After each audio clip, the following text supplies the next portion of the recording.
So these are just some of the terrible consequences of proceeding with the Speaker Johnson's 6-month, unserious CR proposal. It's a little surprise that the White House has already issued a veto threat.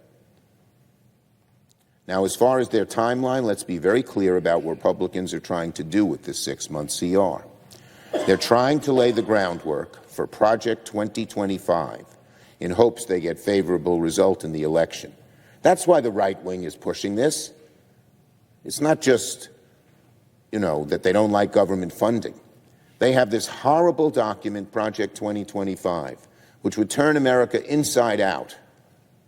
I believe it would create huge economic, social, all kinds of problems of protecting freedom.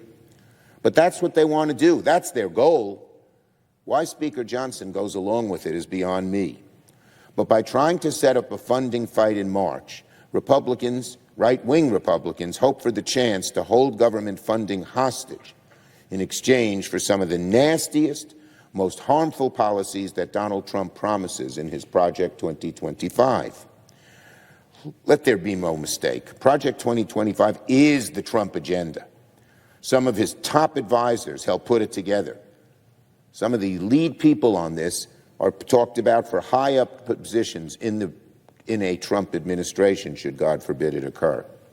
Over 140 people who work in the Trump administration contributed to it, who have worked in the Trump administration contribute to it. To call the ideas in Trump's Project 2025 radical would be an understatement. Project 2025 would pave the way for the hard right's national abortion ban by restricting access to FDA-approved medication. Project 2025 would abolish the Department of Education, decimate our public education system by wiping out school meal programs. Hungry kids? You want to send people to school with an empty belly? They can't learn. Oh, we have to spend a little money to provide a nutritious breakfast, which incidentally helps our farmers? Isn't that horrible, says the right wing. They'd rather their billionaires who help fund all of this stuff pay even less money to the government.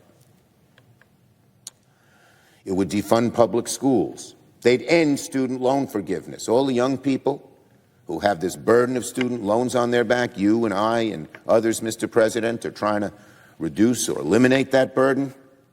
Forget it if this right-wing budget goes into effect. Project 2025 would make health care less affordable for tens of millions of Americans. It would rip away benefits from our veterans. It would attack small farmers and small businesses and so much more. The list goes on and on and on, unfortunately. These ideas aren't theoretical. No. They're not abstract ideas up in the clouds. They're real proposals that the hard right intends to push if they come into power. They are so narrow and so focused on their own agenda. As I said, in large part over the years, funded by billionaires, greedy. Not all wealthy people are greedy. Many of them understand their obligation to help the country that's been so good to them. But they're a narrow group, very greedy. They don't want to pay any taxes, some of them. Let's have a national sales tax, some of them say, which would, that would create huge inflation on the average middle class, so they don't have to pay an income tax. Lord help us. And Republicans right now are hoping that a funding fight early next year would turn into a hostage negotiation between keeping the government open and passing Project 2025's terrible policies.